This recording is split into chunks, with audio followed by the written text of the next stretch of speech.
Well, it seems that some animation news came out recently. And with the inevitable debut of DC's League of Super Pets animated feature next May, basically May of 2022, that is, Warner Brothers came out and made a huge announcement. I guess, well, I wouldn't say it's a huge announcement, but it's one that I don't think anybody saw. But what the property that's involved with it, the property that's going to get, this treatment, I don't think anybody would argue against it. Because you see, basically, the Warner Animation Group, their next project, if you will, their next project at the Warner Animation Group is going to be DC's Metal Men. That's right, Metal Men. DC's Metal Men is going to be the next property that they tackle, as far as an animated feature is concerned. And what's interesting about this is they have some very, very, established, well-known, Oscar-winning talent behind the scenes working on this. They have, are you ready for this? Are you ready for this? They have Ron Clements and John Musker, the people that spent decades over at Disney, according to this article, working on, such movies as Little Mermaid, Princess and the Frog, Aladdin, Lion King. Well, now they're heading over to DC, and mostly to Warner Brothers. And why? Because basically, they have teamed up with, what's her name? Celeste Ballard, who was a writer who worked on Space Jam: A New Legacy. Well, Ron and John are going to team up with Celeste Ballard, who was a writer on Space Jam: A New Legacy, to tackle the animated feature, The Metal Men. That's right, The Metal Men. Now, that, again, this is a DC property. And not many people know about them, but if you do, you know them from various appearances across the board, not just in comics. In fact, one of the more well-renowned appearances in the past decade was on the Batman Brave and the Bold. Now, the Batman Brave and the Bold, yes, it was a very popular series, but it was more of a lighthearted, sometimes, if it needed to be dark take, but mostly lighthearted take on the Batman character and franchise. Yeah, it did tackle some things here and there, like Batman, Bruce, encountering the guy that killed his parents, I think. But most of the time it was played up to be very lighthearted and for comedic reasons. In other words, more comedy was put in there instead of drama and all that, except, like I said, on certain occasions, like the moment I talked about. And it was part of Batman Brave and the Bold that not once but twice we saw the appearance of the Metal Men. And what's interesting is that the Metal Men were played for laughs. Yeah, they would be taken seriously, there's no doubt, I'm not denying that. They would be taken seriously. But because Batman the Brave and the Bold was more of a lighthearted take, more at times comedic take on the Batman franchise, it allowed for a little bit more leeway when it came to bringing in certain DC characters, like Plastic Man, if you will. And the Metal Men were no exception. As a matter of fact, there was one character that's obviously going to play a big role here called Platinum, a female member of the group, who obviously had a thing for Batman, basically was flirting with him, had a crush. And because of the fact that the Metal Men, well, mostly her in this case, could shapeshift into whatever is needed, she decided to be a little flirtatious with him by turning into a chair for him to sit on, with her face basically on the seat itself, her turning herself into a disc for him to use in his computer on his Batmobile, stuff like that. So basically, if the name Metal Men sounds familiar, to anybody that's been following DC comics and mostly DC animation and all that for the past decade, if not more so, it's mainly because you might have noticed them doing those appearances on Batman the Brave and the Bold. And they even had some of their own DC shorts as well that were played up for laughs that explored who they were, their powers, and stuff like that. Well, now, apparently, Warner Animation Group in DC decided to basically take that franchise, that IP, the Metal Men, and apply it to a big screen, potentially big screen project. Now, does this intrigue me? Does this intrigue a lot of people? Absolutely. In fact, I got to credit Animat, of Animat's classic reviews, Animat's reviews, and even Huey Toonmore, Logan Reinberg, for basically bringing this to my attention, because I didn't even know about it. And to me, even though I don't know that much about the Metal Men, even though they're part of DC Comics, you think anybody that's a fan of DC would know about them.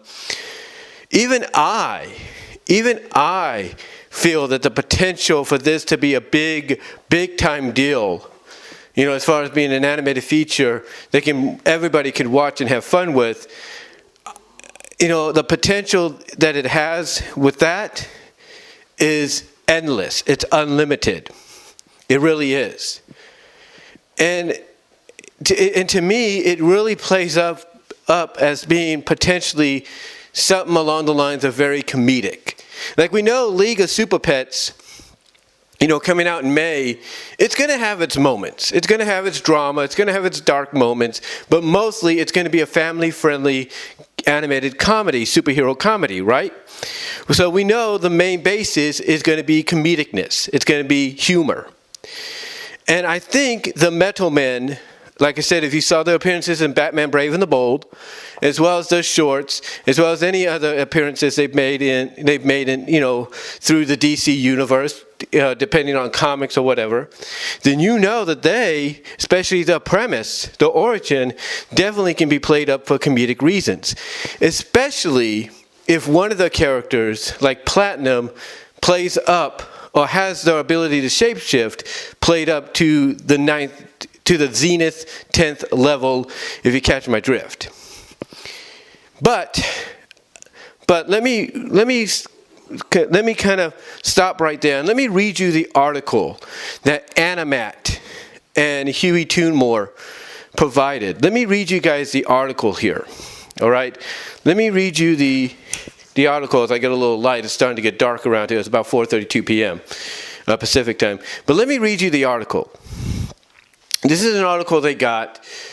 This was reported by Boris Kitt today. It's a 2-minute read, but let me read this to you guys. This is an article that was found. I don't know what the website is right now. I do apologize for that. I got to look it up again. But this is an article that was basically put together by Boris Kitt today. And this is what it says, and I quote Boris Kitt, and I quote, Animation legends Ron Clements and John Musker, the acclaimed team that spent decades at Disney making movies such as The Little Mermaid, Aladdin, and The Princess and the Frog, are heading to DC. The duo have teamed up with Celeste Ballard, a writer who worked on Space Jam: A New Legacy, to tackle animated feature The Metal Men. Warner Animation Group is the home of the project, which is based on the longtime DC property.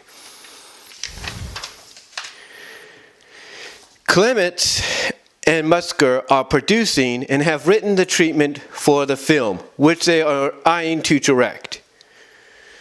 Craig Peck is executive producing. Allison Abbate, the former producer, Iron Giant, Corpse Bride, and now head of Warner Animation Group, is sheep herding the project for the studio. So it looks like Clements and Musker want to do more than just produce. They want to direct it because they obviously see the potential there. Continuing on, and I quote, based on DC's comics heroes created by Robert Kanigher and Ross Adru in 1962, the concept revolves around a brilliant scientist, William Magnus, in his creation 6 highly advanced robots who have powers and personalities associated with their respective metals: gold, iron, lead, tin, mercury, and platinum. The group had its own title in the 1960s and then made frequent appearances throughout the DC universe in the ensuing decades. The stories have vacillated in tone from comedic to somber, with the group at times being on the run from the government agents or even being robot assassins. The group, hold on for a sec, I printed this off my phone. I actually screenshot this and printed it off courtesy of my phone. So hold on for a sec.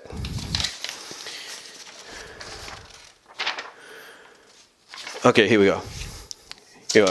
Continuing on, and I quote, "The group sometimes incorporated a whole periodic table's worth of metal elements as new characters. The heroes made appearances in various animated series in the 1990s and 2000s, with Warner's in the arcs trying to develop live-action takes that involved at various points X-Men producer Lauren Donner, I'll put it that way, writer and executive Jeff Johns, and Men in Black filmmaker Barry Sonnenfeld. Details on the new take were not revealed, but the medium of animation and Ballard's work on Space Jam may point to a direction. Ballard, repped by WME, Kaplan Perot Entertainment, and Hanson Jacobson also worked on the TBS comedy Wrecked and MTV Sweet Vicious, with both featuring whip, snap, and irreverent humor. Let me reread that again, and I quote, "Details on the new take were not revealed, but the medium of animation and Ballard's work on Space Jam may point to a direction. Ballard, repped by WME, Kaplan/Perot Entertainment, and Hanson Jacobson also worked on the TBS comedy Wrecked and MTV's Sweet Vicious, with both featuring whip snap and irreverent humor.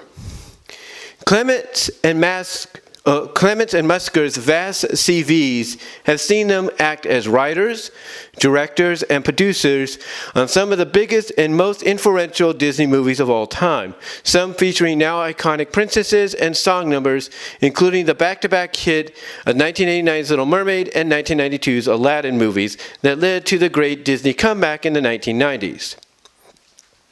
They were also behind 1997's Hercules, 2002's Treasure Planet, 2009's Princess of the Frog, and 2016's Moana. The involvement of the longtime pros is a coup for Warner Animation Group, WAG, which is still in the fledgling stage of its animation output. The Warner's unit will be leaning more,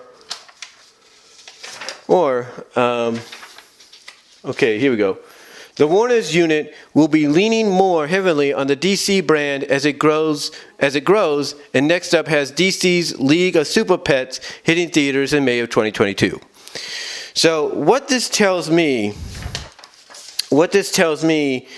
is, according to some of this right here, like, for example, when they go into when they say that details for the movie have not been revealed, but the medium of animation and Ballard's work on Space Jam: New Legacy may point to a direction, and then they list off Ballard, repped by WMB, Warner Media Entertainment, Kaplan Perot Entertainment, and Hanson Jacobson also worked. That's basically saying that Celeste Ballard also worked on the TBS comedy Wrecked and MTV Sweet Vicious, with both featuring whip snap and everted humor. In other words, very crude, sometimes very basically what they're getting at here is they feel that the direction this is going to go is more comedic. It's going to go more comedic. Now, they do touch upon that as well. They touch upon that historically, that the metal men, depending on, somebody's take on them, have gone from comedic too somber. In other words, let's say you can read an issue by one writer and it could be more comedic in flavor. But then the following issue, it's written by somebody else and it could be more somber and dark and dramatic in tone. That is basically what they're alluding to. And if that is something that, Celeste Ballard, Ron and John are going to take inspiration from to give us something that's going to be unique in its own right and be its own thing, then I can see, like I said, I can see a huge hit on their hands. I really can. But what this article by Boris Kitt is alluding to, from their opinion, from what they could tell, is alluding to, from their opinion, their point of view, is that because we don't know much about the details of what it's going to be like, of what the take on the Metal Men are going to be like, they're basing the potential of what it could be like, of what direction they could take this in, based on the fact that Celeste Ballard has been known not only for her comedic writing on Space Jam: New Legacy, but also for her association in writing for MTV's Sweet Vicious and TBS's Wrecked. Both, as they put it, are comedic comedies that have whip snap and irreverent humor, basically. Whip snap and irreverent humor. Let me try that again. Whip, snap, and irreverent humor. That's what I was trying to say. I don't know why it gets hard for me to say that word. I think it's hard for anybody to say certain words sometimes when they're reading a whole article. You know what I'm saying? But, yeah, basically what this Boris Kitt is, thinking and believing is going to be, the answer is the fact that they feel the direction that the movie's going to go in is going to have more of a comedic tone.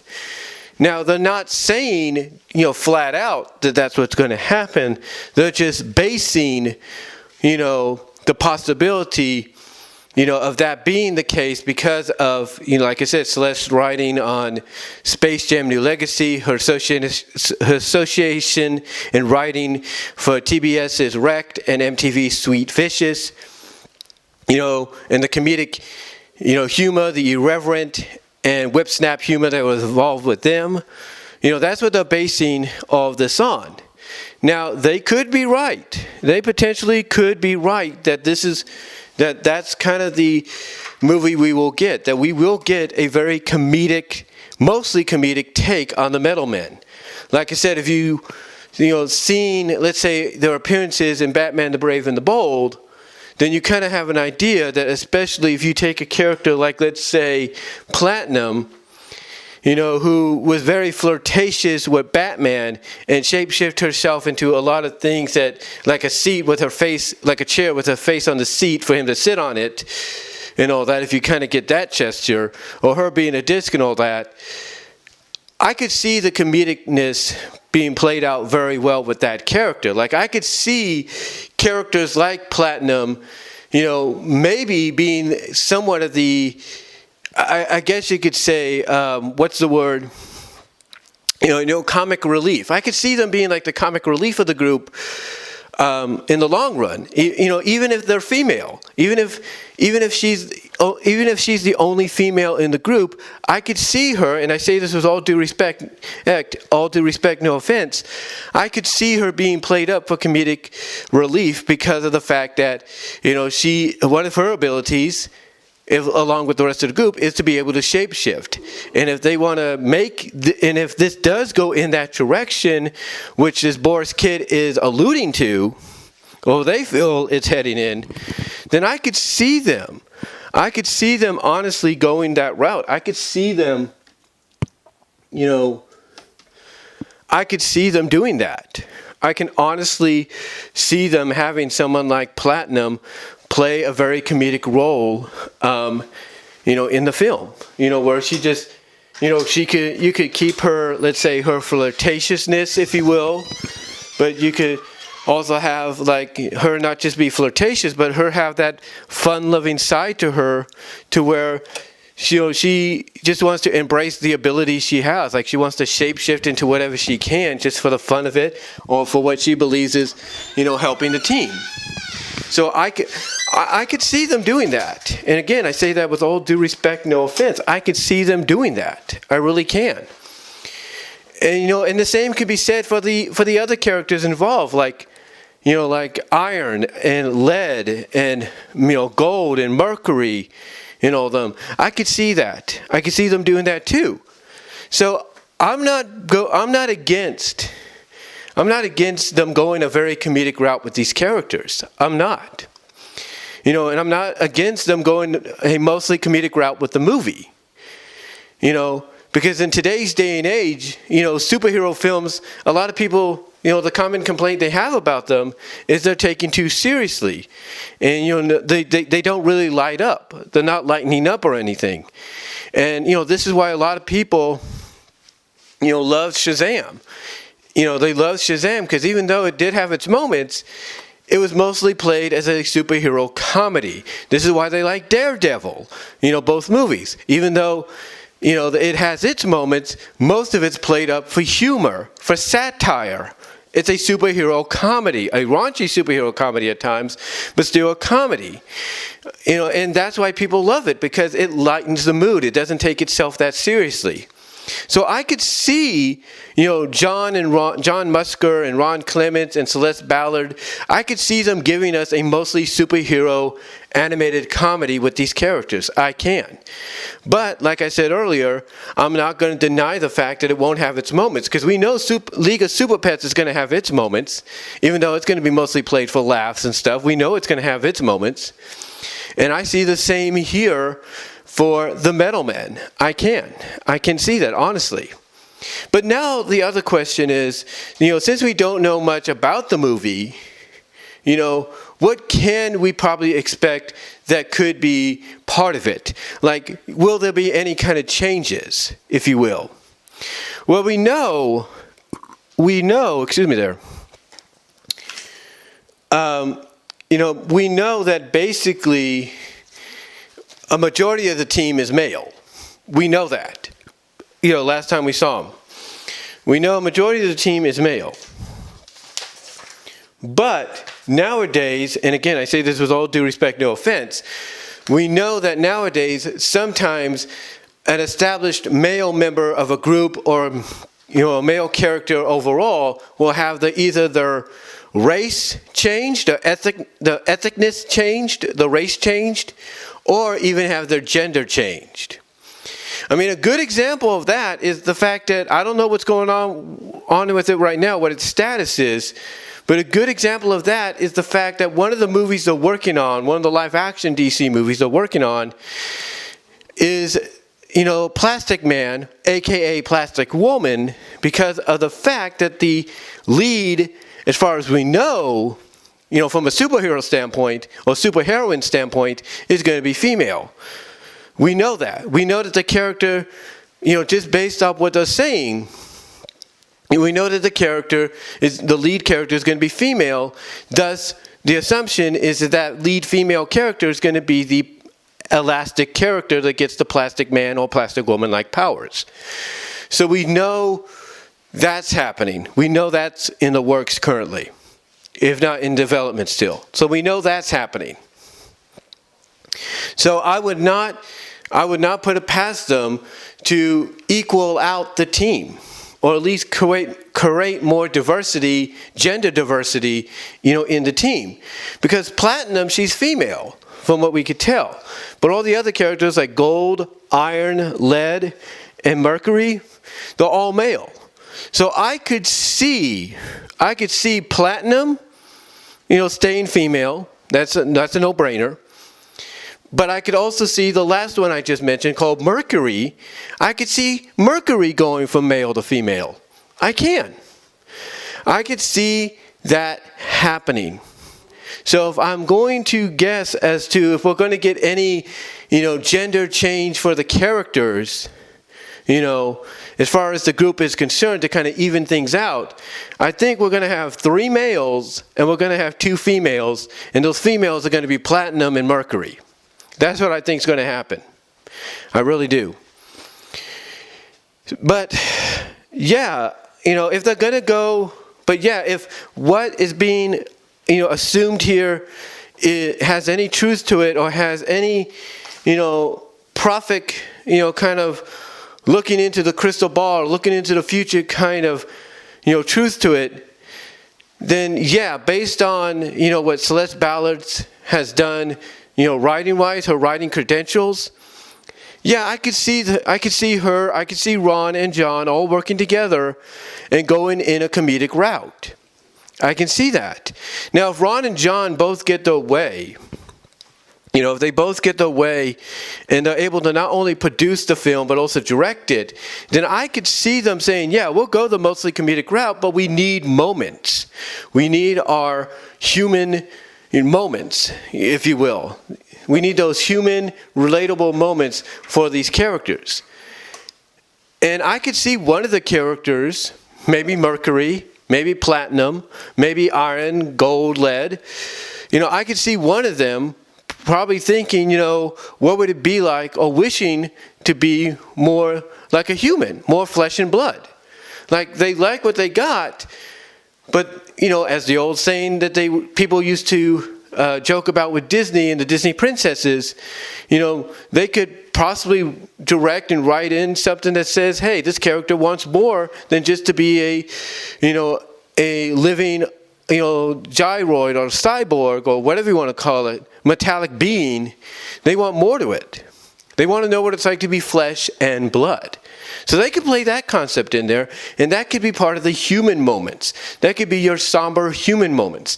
And I'd be totally cool with that, as long as it's done right. But again, like I said, if what Boris Kitt and others are probably assuming is going to be fact to an extent, then yeah, I could see this being mostly played for comedic laughs and everything, but with moments in there.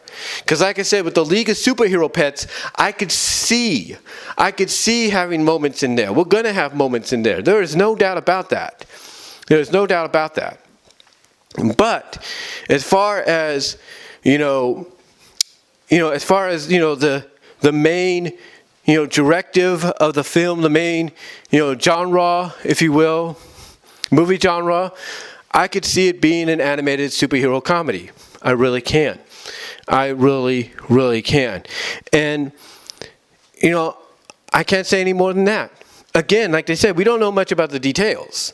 I mean, one thing I would like to see, is maybe they have, maybe the professor or the scientist that creates them, maybe he adds in the ability to fuse. I mean, imagine one of the new details they put in there is, let's say Mercury and Platinum, they have the ability to fuse with each other to become one. And maybe the doctor says, okay, I need you guys to go undercover, so you need to fuse, and then that'll give you the ability to be one new whole woman. And the comedicness there is you can have both of them in the mind fighting as to who's going to be the main talker, out of the whole situation. It's going to be the main persona. So that can be played for laughs too. Like I said, all due respect, I say it with all due respect, no offense, I could see them taking someone like Platinum, maybe even Mercury, and playing them up for comedic relief because of them, or one of them liking the fact that, hey, I have this body, I'm attractive and everything, and hey, I can be anything somebody wants. I can be anything a man wants. Boom. There you go. Or if you really want to show that you're moving forward, you can make Mercury and Platinum a lesbian couple, a lesbian LGBTQ couple. Again, I say that with all due respect, no offense. You can make them in that category. Thus, the reason why they're able to fuse seamlessly, the only thing that holds them back is who is like the main persona in the fusion, who's the main talker and all that. So, I can see them doing that too. But overall, I don't want to make this any longer than what it is. Overall, I will say this. I like the idea that we're getting this. I like that this is the next one on the slate for the Warner Animation Group as far as potentially theatrical animated films are concerned. I like that. But the question is, how far will they go with it? How far will they go with the unlimited possibilities that they will have afforded to them with the property and the characters involved? And exactly what will they change? Will they change anything? I've got a feeling they will. Like I said, you look at the names of the characters, and to me, Mercury is going to be female. Because I think the last time we saw Mercury as a character, they were male, so I could see that being a female. So that way you have 2 females, 3 males. And like I said, I could potentially see them showing that maybe the reason, Platinum and Mercury can probably combine together, fuse together and all that so seamlessly is because maybe they portray them as, a lesbian LGBTQ couple. Or at least, they show attractiveness to each other, and that's what helps out. I don't know. But, again, I could see one of them being played up, and I say this with all due respect, no offense. I can see one of them being played up for comedic relief because they're enjoying their shape-shifting abilities, or whatever abilities they have, or mainly shape-shifting as far as Platinum is concerned. Sorry about that, I had to take care of something. But anyway, like I said, they could do a lot of those things that I mentioned. They can do a lot of those things that I mentioned. And to me, like I said, the possibilities are unlimited to them with what they can do. And whoever they get to voice these characters, I think are going to do phenomenal jobs. Honestly, I'll say this. You want to make Platinum and Mercury, one of them, from a female perspective, again, say that with all due respect, no offense, you want to make them like the comedic relief of the team because they're enjoying the powers, they could shapeshift, they're enjoying the fact that they're attractive, and hey, they could become anything, let's say each other once, or let's say a male once, whatever. I think you need to get a true comedic actress to voice one if not both of them, because I think that would work out perfectly. And again, I say that with all due respect, no offense. But anyway, though, guys, I just wanted to come on here and talk about this. I love it. I love the idea that this is happening. Again, I feel that if they do make any kind of changes to the team, to the characters, it's going to be adding maybe another female character, and I think that's probably going to be the Mercury character. So I can see that happening, and I could see it, honestly, based on what they're projecting. I can see it being played up mostly for laughs with its moments here and there. Because like they said, historically, it's been played up for comedy to somber. But lately, I think a lot of people would say historically, it's mainly a comedy. It's mainly a comedy. It's what it is. That's what it is, straightforward. So I just wanted to come on here, though, guys, give you my thoughts on it. I look forward to it. I know I sound like I rambled a lot. I do apologize. But just like I said, I wanted to give you my thoughts and give you my opinions on, where I see happening potentially. And, that's really about it. But what are your thoughts, guys? What are your thoughts on The Metal Men? The Metal Men getting an animated feature from Warner Animation Group, essentially possibly being the second theatrical DC animated film from Warner Animation Group right after League of Super Pets. What are your thoughts on it? Do you expect to see anything, different about the Metal Men? Do you expect them to change the gender of one character to another, like male to female? Do you expect that to happen? What are your thoughts? How do you feel about it? Let me know down in the comments as well as during the live chat during the premiere. Like the video, guys. Check out my Teespring store, especially with the holidays coming up, guys. I think you will really appreciate it. Also, check me out at BW Rosas for all your favorite BW Rosas discussions on all your favorite audio podcast locations except for Pandora. Also, check me out at BW Rosas on VENMO.